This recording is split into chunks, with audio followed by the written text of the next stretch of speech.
Hi everybody, I'm Cassandra Donnelly from Creative Passages, and today I wanted to talk to you about what a grief journal is and how it's different from a regular journal, and also how you would go about making a grief journal.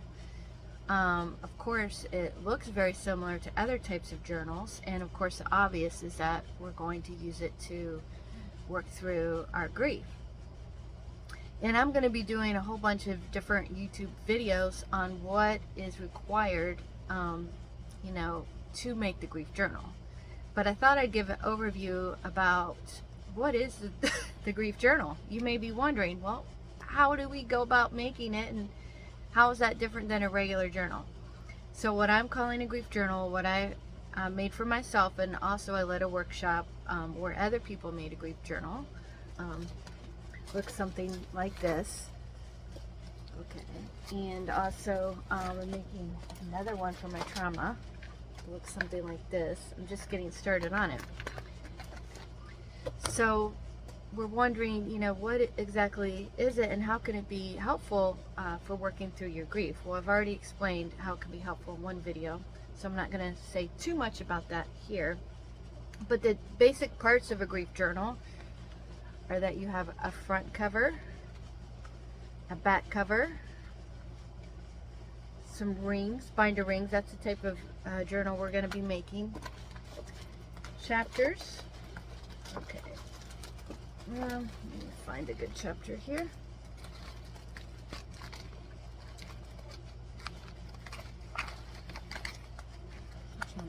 So we have basic chapters, chapter tabs.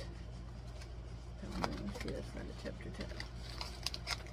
So this can identify our chapter. This is just another chapter on family. So we got the chapters, we got the chapter tabs, we've got pockets such as this one. We've got tags and bookmarks such as this one. We've got journal pages. Let's see if I can find a good journal page.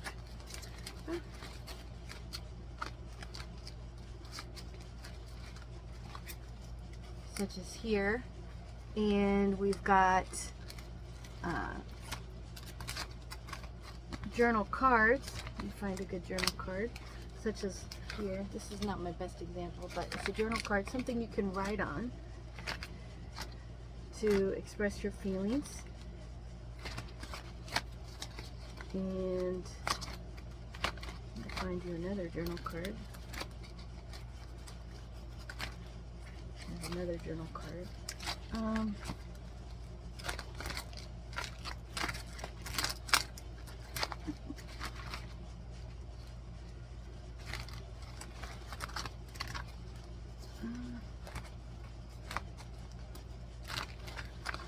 Okay, this is the example. This is a good journal card right here.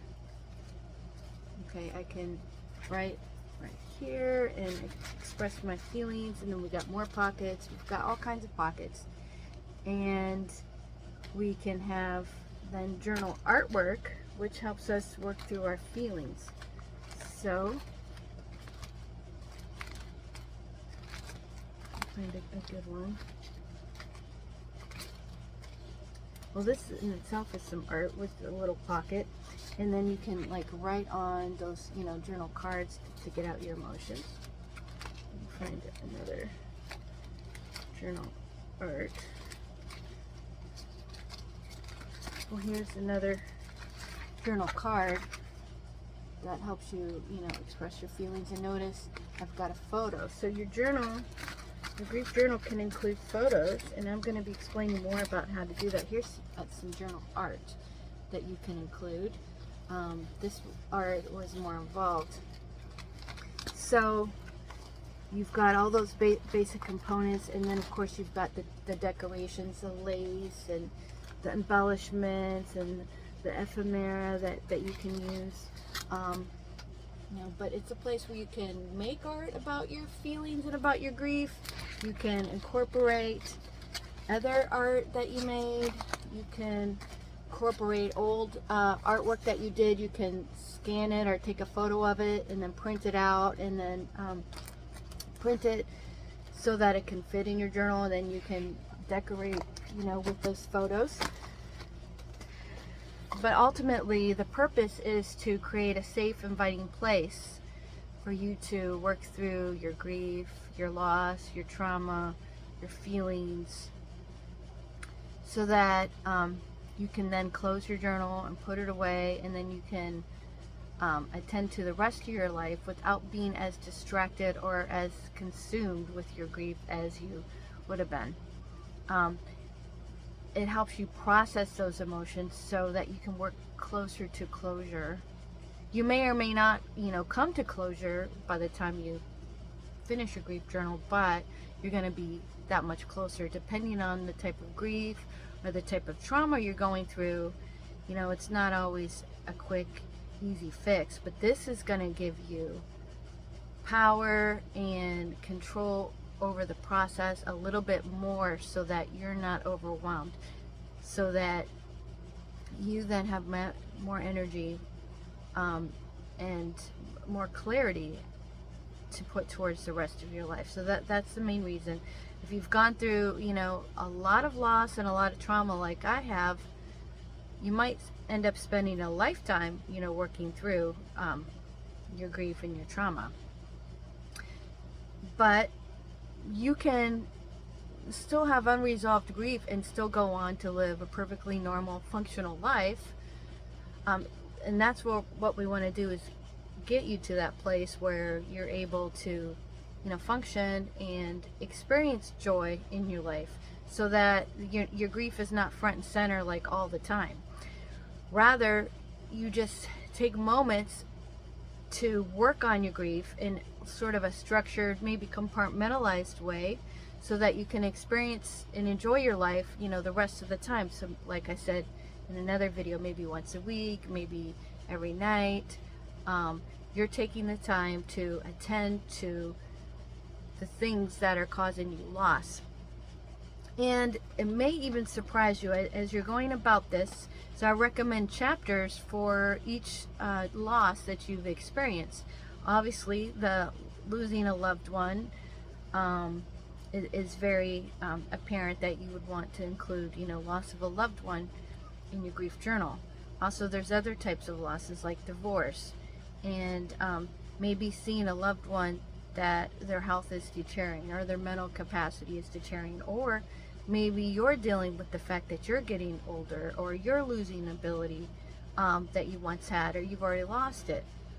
It could be dealing with a dream that you had, such as for me, you know, I wanted to be married, have a happy marriage in my youth, and now, you know, I'm past my youth and I was married but wasn't happy. So it could be things like that. And I wanted to point out that you, as you're obviously structuring this, you know, with the different chapters, it may be confusing to you what type of chapters to make, especially when it comes to trauma. Of course, you could include the different types of trauma that you went through, or the different types of abusers that were in your life, possibly. I'm still trying to sort out how I'm going to include the chapters in my trauma journal. So I have the regular grief journal, and then I have the trauma journal. And for me, my trauma was so complex and so pervasive in my life, from maybe the time of 1 to like 15 in childhood, and then also in young adulthood. And then there's other things that I realized that caused me trauma. So it would be way too much to include a chapter for every type of trauma that I went through. Now, if you've only had a few traumas, maybe that'll be the way to go. But if you've had multiple traumas like me, or multiple losses, you may consider trying to condense it into different topics, like this type of trauma, you know, sexual abuse, this type of trauma, maybe physical abuse, this type of trauma, maybe spiritual abuse, or maybe, you know, trauma in a past marriage, or, you know, whatever type of trauma you went through, whatever type of loss it is. And I want to say, as you try to organize this and do your chapters, you may discover that, like, let's say you're trying to make the chapter on, you know, the loss of your mother. But what you're really feeling at this moment, even though you're trying to do your mom's chapter, is you're dealing with maybe lost time, or you know, the fact that you're getting older, and you know, you've lost youth, and that's what's really grieving you at the moment. So you may have to take a break from the chapter on your mom to attend to the grief that you're feeling currently. And so I would encourage you to like try to pay attention to where your grief is coming from, because it might sneak up on you. When I created my journal, of course I had my topics, and I've already done a lot of work on my trauma, and I've already, you know, grieved the loss of my mother and different things, but there was a couple things that snuck up on me. One, you know, dealing with the loved one's addiction, and then two, you know, the lost time. So these were things that I, before working on my grief journal, I didn't even realize I was grieving. And as I started to open up my heart to working through my feelings, then it kind of presented itself, and then I created a chapter for it. If you find that you have so much grief like me, and it gets to be, you know, really overwhelming and large, like what maybe be too large for other people, their standards of what should be included in a book, you have two options. One, don't worry about what other people think. If you want your book to be really large like this, you have a lot to work through, go ahead and work through it. But two, know that you can always make another one. I'm thinking about possibly splitting this up, maybe making another grief journal. Right now I want to focus on my trauma journal, but be thinking about, you know, how you want to go about it, and know that with this type of journal, it's flexible, so you can change your mind, you can rearrange things, so you're not like locked into something. So don't let that derail you from starting. Just get started. If you don't know what chapters to make, just start with maybe an art page. I recommend that the art pages, because you don't really have to know how you're feeling necessarily. You can just make art about it, and then you can explore the art later, but at least you're getting started. And so you'd be making pages to put into the grief journal. Now if you really want to dive into your feelings, which would be even more helpful, is you can start journaling about those pages that you may maybe ask questions like, what does this page say? What do I notice about this artwork that I made? What does it speak to me? Or maybe there's a different part like in there, like maybe you could ask yourself, like I've got this collage here. So if this star could speak right now, what would it say? Or how does it feel in that spot? What is the overall feeling or theme about this particular collage?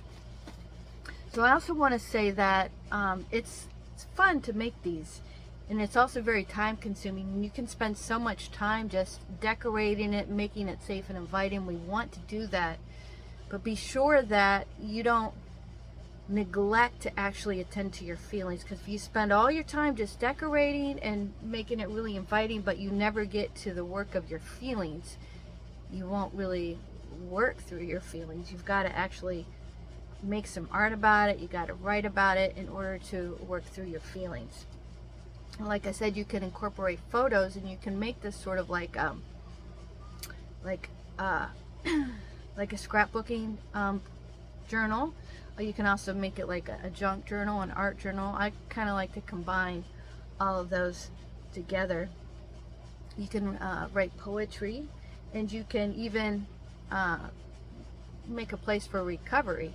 So what I like to do with my journal pages is not only include my grief, but include some hope too.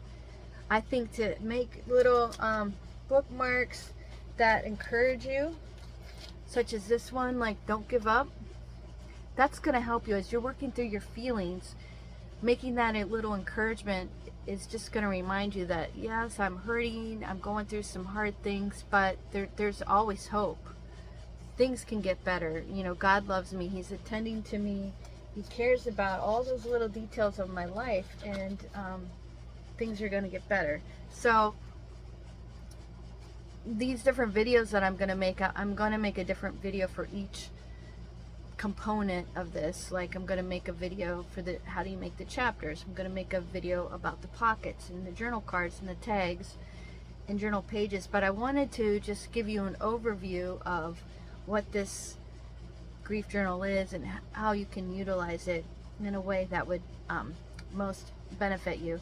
And I also want to add, I mentioned the photos. You can bring photos of loved one, you can bring photos of your art or actual art to put in there, but you can also bring special items or mementos or memorabilia or fabrics or different items that mean something to you, or that maybe have an attachment related to your loved one or whatever issue that you're going through. Like for me, and I included something with my mom. Let's see here.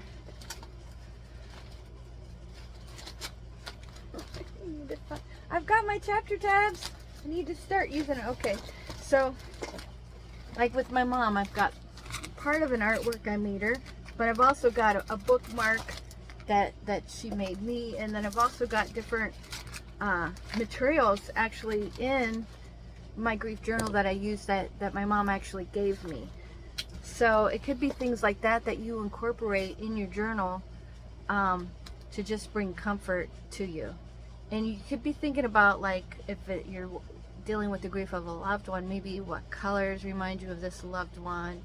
Are there maybe special memories, places, or things that they loved? Like maybe your loved one had a special pet, you know, you can include a picture of their pet, or maybe they had a special tradition, you can include that, like a page for that in your grief journal. I have a list of journal prompts. Like if you get stuck, or even if you're not stuck, you just want to look through the journal prompts, I'm going to attach it at the bottom of this video in the description, okay? So I just wanted to give you an overview of how you can utilize the grief journal and what it actually consists of compared to other types of journals.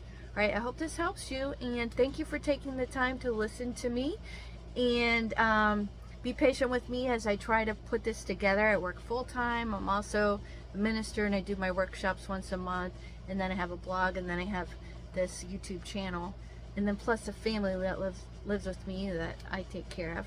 And my daughter's getting ready to give birth in February, and so there's a lot going on in my life, but I'm doing my best to try to get this put out to you. So please be patient. Let me know if you have any questions.